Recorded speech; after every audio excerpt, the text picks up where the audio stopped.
Bom dia, bom dia, bom dia a todos. Um ótimo dia de trabalho, um ótimo dia, um ótimo dia de dedicação e principalmente que o nosso dia não nos deixe envolvidos em tantas atividades que nos esqueçamos do principal, que é a nossa vida espiritual. O que eu tenho sentido ultimamente é que passamos o dia todo envolvidos com muitas atividades e parece que o tempo fica curto demais e no final da tarde estamos exaustos, né? E de todas as horas gastas, com todo aquele desgaste, com aquela luta, muito pouco se falou ou se pensou na vida espiritual, né? Nos gestos do dia, né? No que foi necessário, até mesmo se acalmar um pouco para deixar as coisas fluírem mais calmamente. E eu tenho percebido isso, que às vezes a gente se perde nessa balbúrdia, né? nessa loucura que se está se tornando os dias da gente. Mas creio que o melhor de tudo é a gente dar uma parada e esse comecinho de manhã em que a gente fala de assuntos,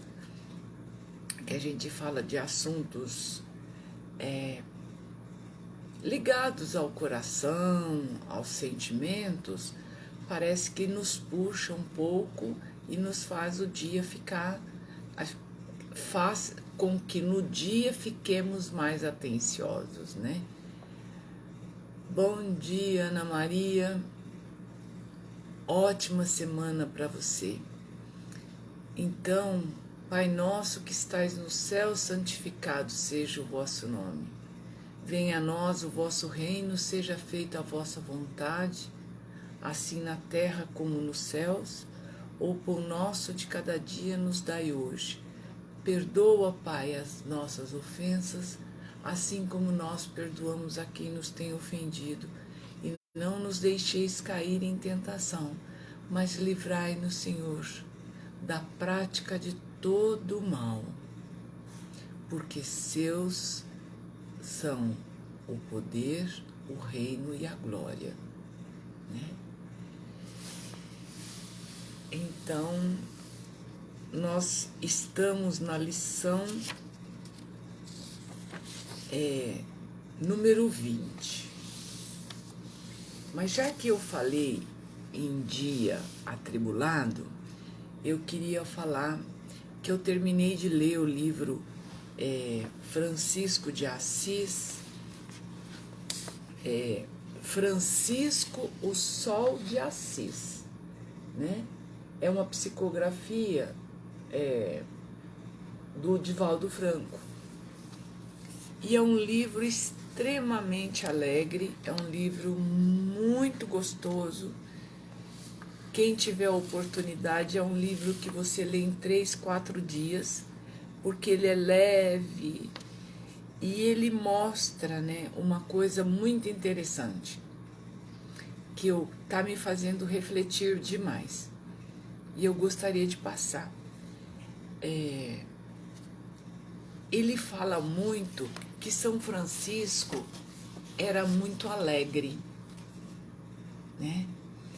E nós, espíritas, nós temos alguns espíritas, não são todos, evidente. Talvez por causa da nossa formação católica, apostólica, romana, né? Nós temos muito Ah, tá. Esse é o Francisco o Sol de Assis. É do Divaldo Franco e César Braga Said. Mas é alegre que é uma coisa esse livro. E ele mostra um São Francisco de Assis muito alegre, que eu acho que é um contraponto, porque existem algumas pessoas estudiosas do Espiritismo que tenta fazer e parecer que ser uma pessoa conscienciosa, uma pessoa cônscia dos seus deveres, uma pessoa ligada nos ensinamentos de Jesus, é ser uma pessoa sisuda, uma pessoa muito séria, né? E não é nada disso, né? Inclusive São Francisco de Assis não queria pertencer a nenhuma ordem, ele não queria pertencer a nada. Por quê? Porque ele era livre, ele pregava a liberdade. Ele tornou-se frei, né? Ele começou a falar, ele usava aquela roupa, ele passou a pertencer à igreja, porque senão ele seria queimado, né? Então, para não se queimar na fogueira, como ele queria falar de Deus, como ele queria falar das coisas, né? De Deus, a igreja dizia, só pode falar em nome de Deus quem pertence à igreja. Então eu vou me tornar um frei, né? E ele dizia que você precisa ser livre, e adquirir aquisições espirituais te garante essa liberdade, e liberdade te traz alegria. Aí tem um momento que ele fala assim, e quem de nós não deseja ser livre, conforme sugere Pai Francisco, apesar de tudo que nos ata a este mundo? Aí você fala, mas ser alegre, Eliana, nesse mundo, com a pandemia, né? Com tanta coisa que está acontecendo? Pois é, Francisco de Assis era alegre e ele vivia na época da Inquisição, né? Ele inclusive vestia aquela batina marronzinha lá, porque senão eles cortavam o pescoço dele ou então botavam ele na fogueira, né? Ele fala que ser livre de tudo o que nos escraviza à matéria, ser liberto no modo de se relacionar com os bens materiais e abrir mão destes à medida que nos aprisionem e nos impeçam de expressar espontaneamente a nossa real essência, a nossa verdadeira identidade espiritual. Livre aqui é aquele que mais dá, pois aquele que mais dá é o que mais tem para doar, enquanto que aquele que espera ser servido e receber é o que menos tem, pois pouco se exercita na sagrada ação de repartir aquilo que transitoriamente possui. Na verdade, o Espiritismo nos ensina que nada temos que seja efetivamente nosso, a não ser as nossas aquisições espirituais. Tudo o mais são empréstimos que exigirão devolução com a nossa morte corporal. Por que eu quis falar isso? Porque a lição número 20 do livro Estude e Viva vai tratar de beneficência, vai falar de auxílio espiritual, ele vai falar do conhecimento do bem. E a lição número 20 está fazendo o link da questão 632 do Livro dos Espíritos com o capítulo 13 do Evangelho. E qual que é a questão 632 do Livro dos Espíritos?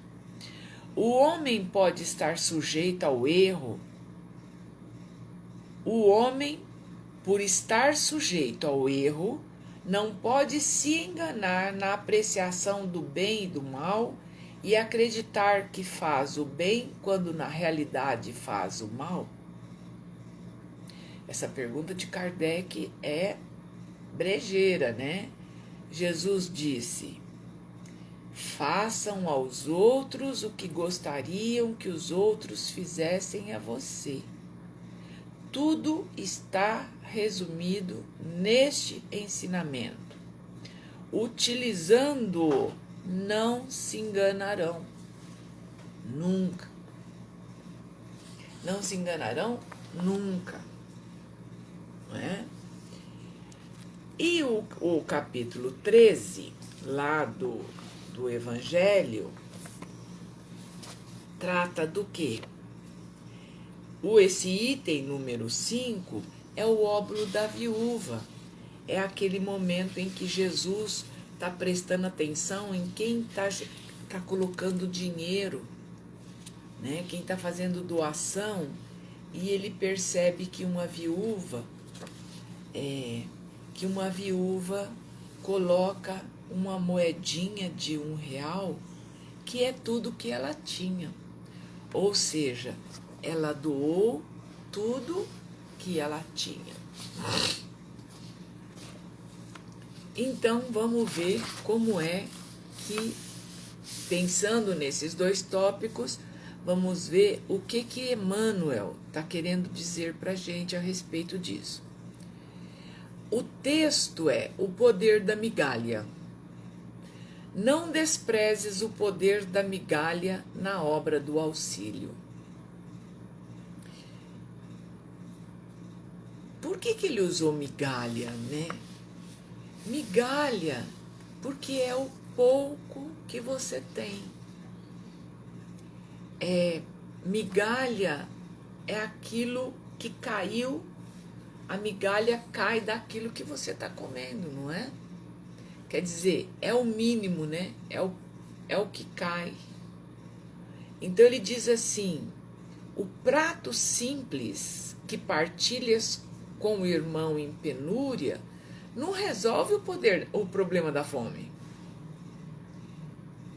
Entretanto, ele em si não é apenas favor providencial para quem o recebe, mas também mensagem de fraternidade expedida na direção de outras almas que se inclinarão a repartir as alegrias da mesa.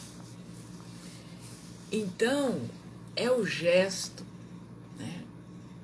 É o gesto.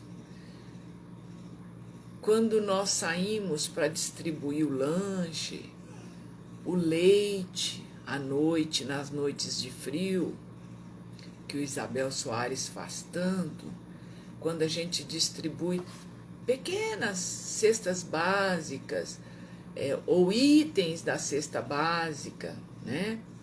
Porque às vezes a gente não tem nem o total para completar uma cesta básica, né? Ele fala que isso não é só um favor providencial, você não está fazendo favor. Ao contrário, né?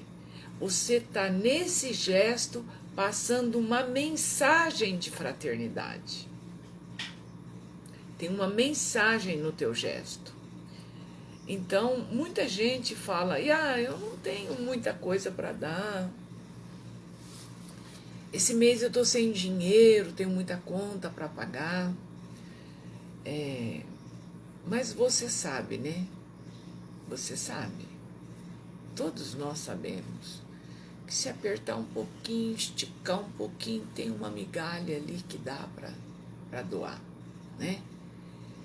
Aquele chinelo que você já usou muito, que você já comprou outro, né? Então, eu acho que ele chama o Emmanuel, ele fala questionando a gente. Ele não escreve em vão, ele questiona, né? A peça de roupa com que atendes ao viajor, estremunhado de frio, não extingue o flagelo da nudez. Você não resolve o problema do mundo, né? Porque tem milhões de pessoas com frio e você tem um agasalho para dar, você tem um cobertor, né? Todavia, ela em si não constitui apenas valioso abrigo para quem o recolhe, mas também apelo silencioso aos amigos que esperam unicamente um sinal de amor para se entregarem aos júbilos do serviço. Então, o que ele está falando aqui? Ele está falando em dar exemplo. Então, quando nós fazemos a caridade, de qualquer forma, seja ela qual for, ele não especifica, ele fala do prato simples, ele fala da peça de roupa, né? Ele fala da moeda, ele fala de um gesto, né? Ele fala de ajudar em toda a ordem de problema de natureza material. O teu gesto de amor pode ser muito mais importante do que alimentar ou aquecer alguém. Ele serviu como exemplo para alguém que só esperava aquilo para começar a fazer a mesma coisa. E quando é que o mundo tornar-se-á um mundo de regeneração? Quando todos nós fizermos isso. Quando todos nós fizermos aos outros o que nós gostaríamos que fizessem a nós. Não é? Então, às vezes, eu vejo que principalmente pessoas jovens, quando nos assiste na entrega dos lanches, das roupas, esses jovens ficam tocados. E eles precisam de exemplo. Eles precisam de exemplo para eles começarem a fazer a caridade. Inicialmente a caridade material. Não vamos aqui tratar da caridade, da outra caridade, que é a caridade da benevolência, da paciência e tudo mais, porque aí senão a gente vai longe. Mas nós aqui estamos tratando da caridade material. Ele fala em muitas circunstâncias, é um gesto só da tua compreensão que salvará alguém da calamidade iminente. E em muitos casos, uma só frase de tua parte representa a segurança de comunidades inteiras, né? Então, às vezes, é só uma palavra. A gente assiste em diversos momentos e não vai aqui nenhuma crítica. Não vai aqui nenhuma crítica. Pessoas que saem para entregar, às vezes, marmitex, alimento, roupa, mas na maioria das vezes marmitex com alimento, que vai, entrega o marmitex pelo vidro do carro e sobe o vidro e vai embora. Ah, Eliana, não vale a pena? Oh, lógico que vale. Lógico que vale. Lógico que vale porque você está alimentando alguém, né? Mas não é isso que a espiritualidade nos diz, né? Ela nos diz que às vezes um gesto, uma palavra pode salvar uma comunidade inteira. Às vezes, parar 5 minutos e olhar naquele ser que está precisando de alimento, vale, bom dia, Regina, vale por milhões de marmitex de alimento, né? Então ele termina assim, ó, bem-aventurado todo aquele que estende milhões à supressão dos problemas de natureza material. E a gente sabe que tem pessoas ricas que fazem muita caridade. Tem muita gente rica que faz caridade. Muita, muita, muita gente. E bem-aventurado todo aquele que cede algo de si próprio a benefício dos outros, ainda que seja tão somente uma palavra de bênção. Isso.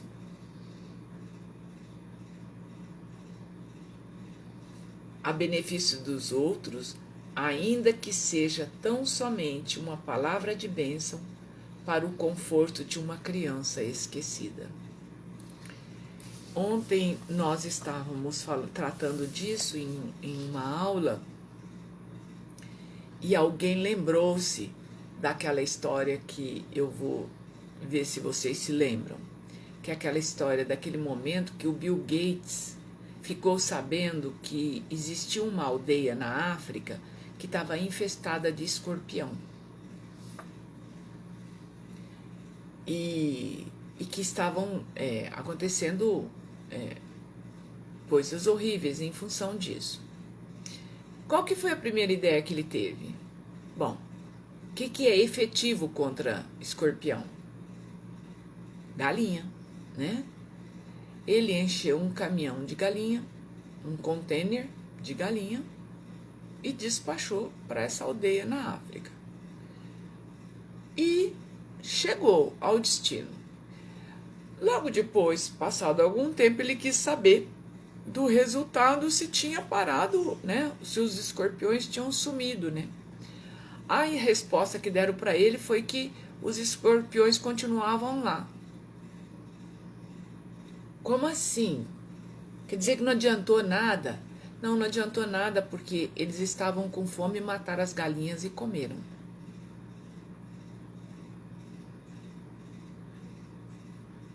Essa história é verdadeira, é verídica, não é folclore, não, é verdadeira. Então,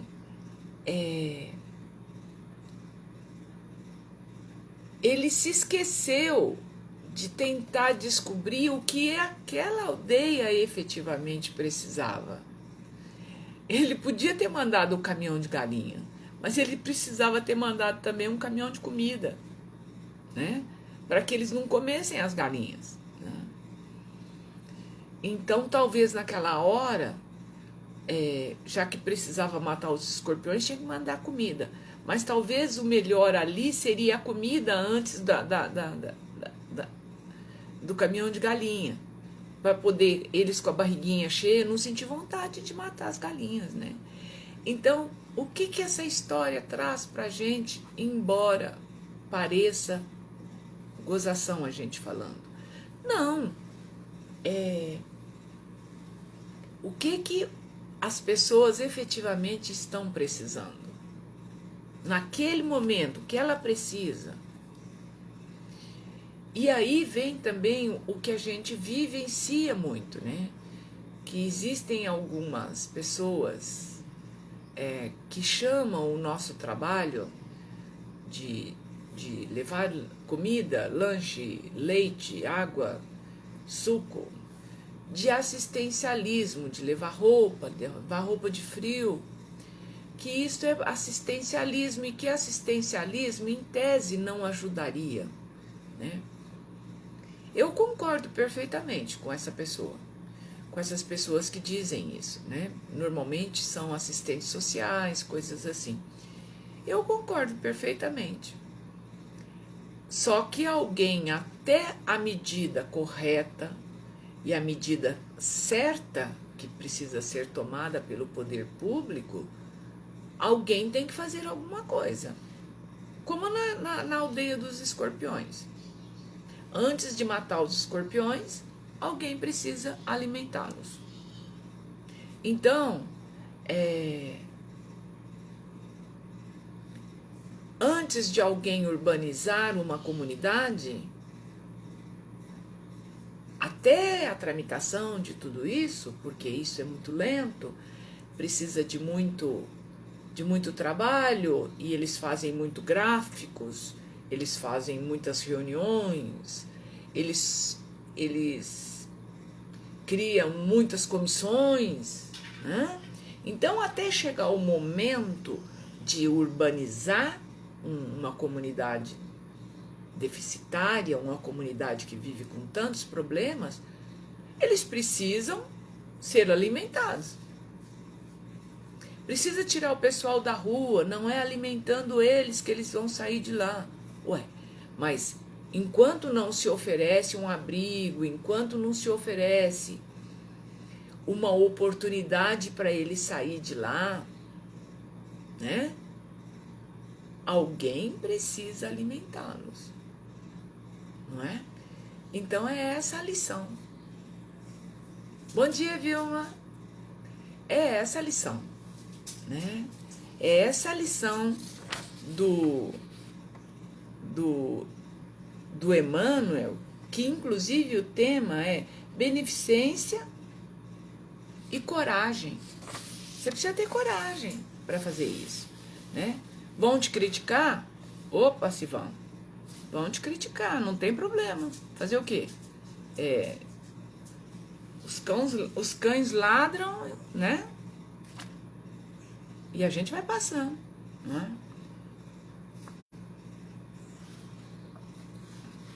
E continuando, ele fala: não despreza o poder da migalha na obra do auxílio. Por dádiva de sustentação e misericórdia para felizes e infelizes, sábios e ignorantes, justos e injustos, Deus entrega o sol por atacado, mas por dom inefável, capaz de conduzir as criaturas com harmonia e discernimento no rumo das perfeições divinas, Deus dá o tempo trocado em miúdo através das migalhas dos minutos iguais para todos. Quer dizer, Deus não dá o sol para alguns lugares, nem a chuva para alguns lugares. Ele dá para todos indiscriminadamente. O coração humano é comparável a cofre repleto de riquezas incalculáveis e ninguém possui impenetrável e inacessível. Habitualmente resistirá a golpes de martelo, a ação de gázuas e até mesmo do impacto de explosivos e provas de fogo. Mas quase sempre é a tua migalha de humildade, paciência, bondade e cooperação que simboliza a chave capaz de abri-lo. Quer dizer, os corações são duros.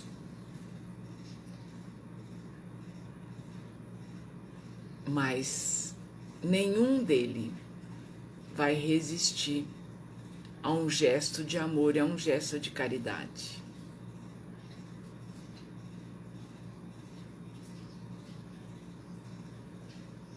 E depois tem mais, né?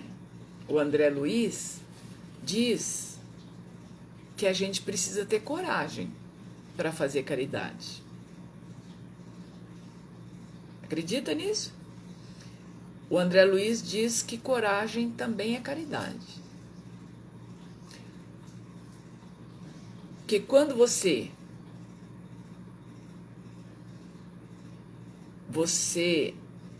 não tem coragem de fazer, a irresolução dos bons é a garantia dos maus.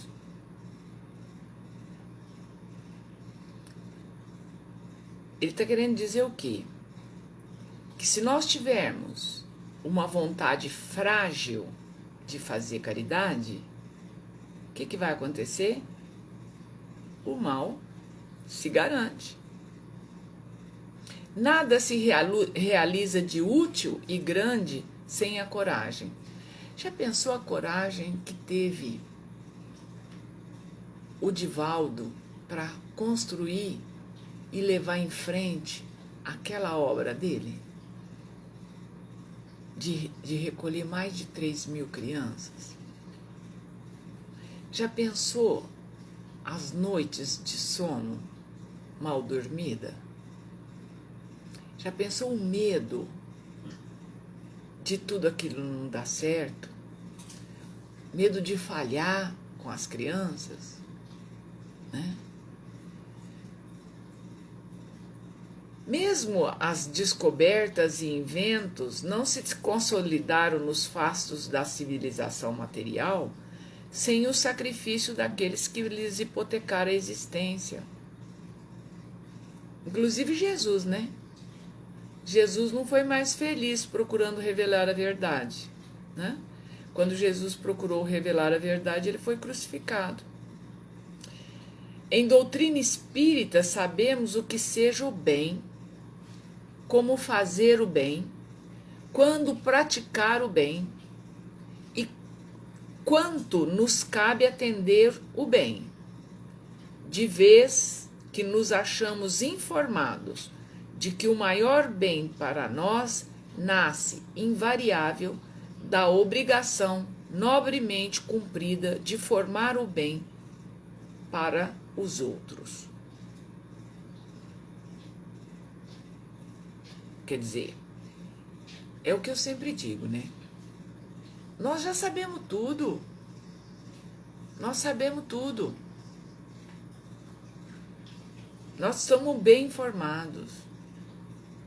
Não vale pedir alheia orientação se a orientação, desse modo, se nos estampa luminosa na consciência.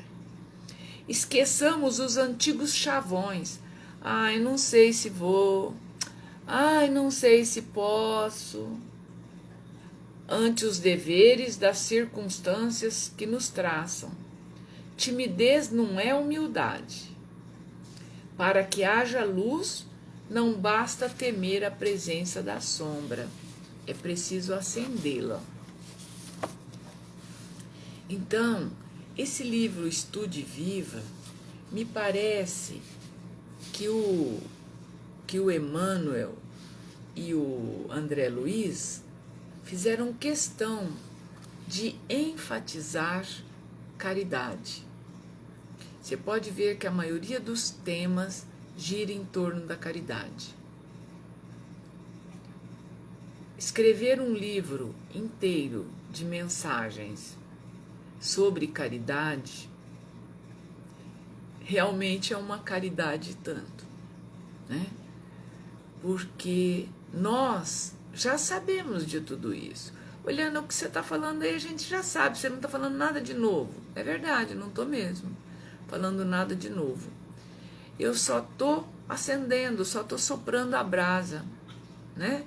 Sabe quando você está lá fazendo churrasquinho e que a brasa começa a ficar, perder o vigor? Você vai lá, pega alguma coisa, abana, ou então você assopra. Atualmente a gente não está soprando nada, né? Porque não pode. Mas aí você vai lá e abana. O que acontece com o carvão, com a brasa? Ela acende. É só isso que a gente faz, né? Nós, os falantes, né? Esses que fazem palestras, que fazem estudos. Na verdade, a gente só faz isso. A gente só assopra a brasa, né? Para que ela se mantenha acesa. Todos sabem sobre a caridade e qual hora e qual momento e a quem fazer, né? A gente só faz lembrar. E a nós próprios mesmo. Nós também precisamos de cutucão, porque às vezes a gente se sente desanimado, às vezes a gente se sente não correspondido, né? Todos nós temos fraquezas. Então, esse momento aqui, essa meia hora, na verdade é só isso. É só na brasa, para a brasa voltar a aquecer. Então, com isso a gente termina, fica por aqui. Eu agradeço a oportunidade e peço sinceramente aos anjos de guarda de todos vocês para que os protejam durante o dia de hoje, para que vocês passem um dia na paz do Senhor. Bom dia, fiquem com Deus, fiquem com Jesus. Muito obrigada. Gratidão.